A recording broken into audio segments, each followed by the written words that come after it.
Yes, I made this dress, and it is historically accurate. I'm even wearing a corset and a bustle.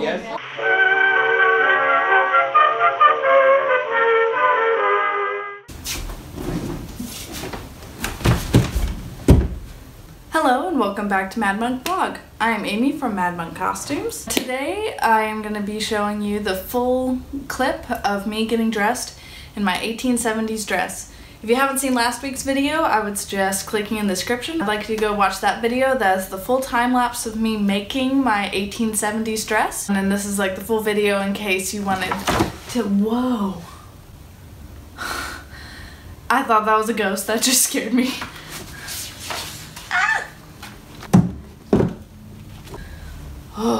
Anyway, at the end of this video, you will see some clips of the tour that I gave of my house, which is a historical home that was built in the 1870s, and I was able to wear this dress on the tour and walk around and give people a history of the house and what life was like in the Victorian era. My friend Holden Hardman was actually the one who took the videos. Definitely go check out his channel. I got my eye on you.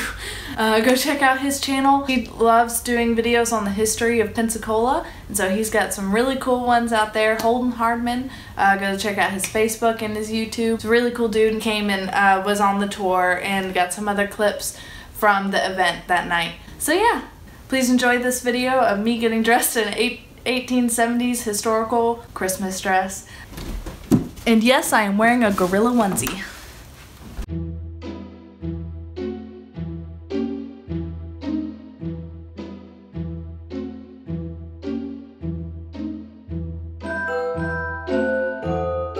I feel weird just watching you get dressed, but at the same time it's kind of fascinating. Well, this is how they got dressed back then. I thought you said that they would have somebody else do most of it. One piece at a time. You'll know which parts. When you need help. Someone. Yeah.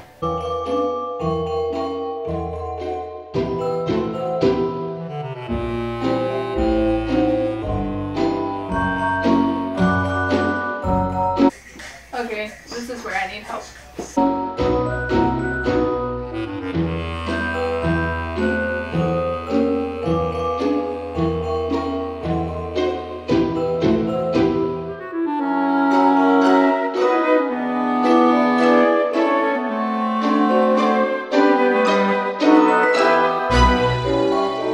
How many layers of skirt do you have? I have 2. Okay. 3. 3.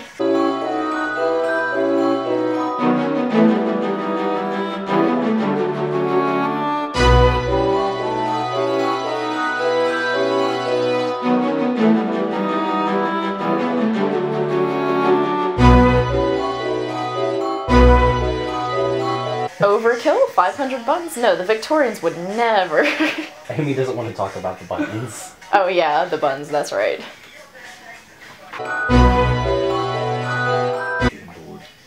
Hey now. We're not even getting paid. Shut up.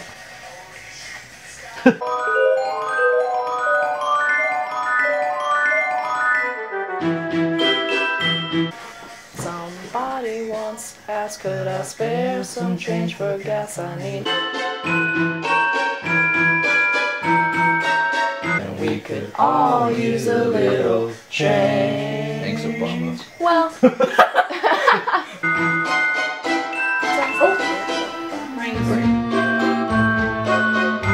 Are your fingers like ever not green? No. I got a green thumb.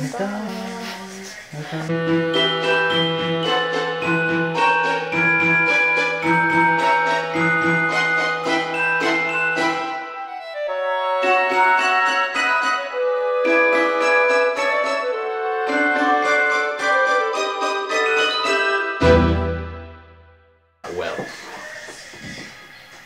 I'm very warm. I bet.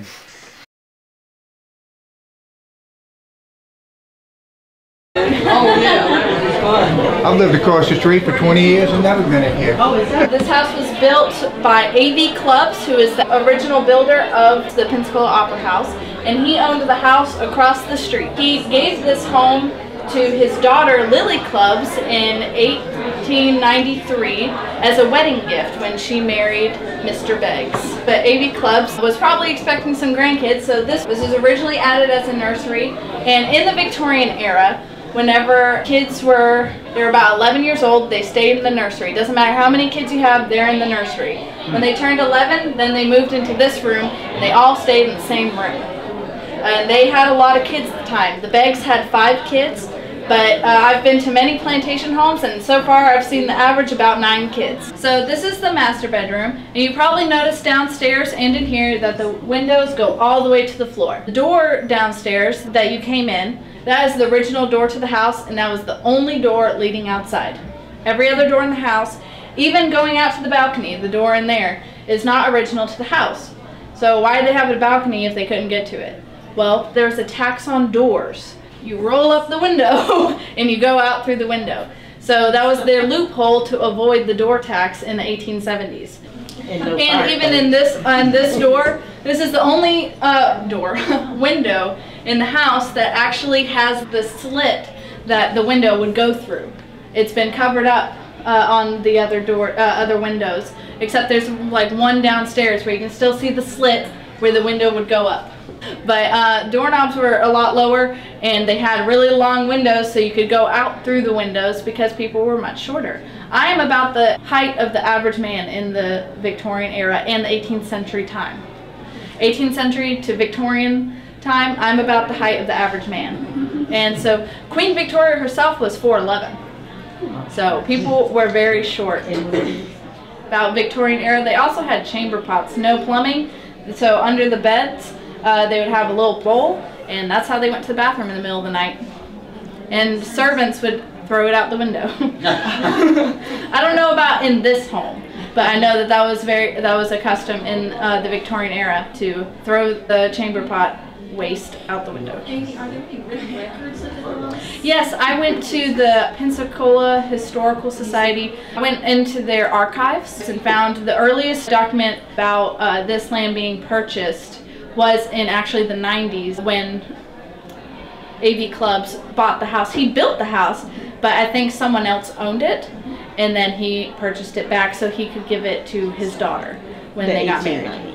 1890s, but it was most likely built in the 70s because that's about the earliest I could find that it was built.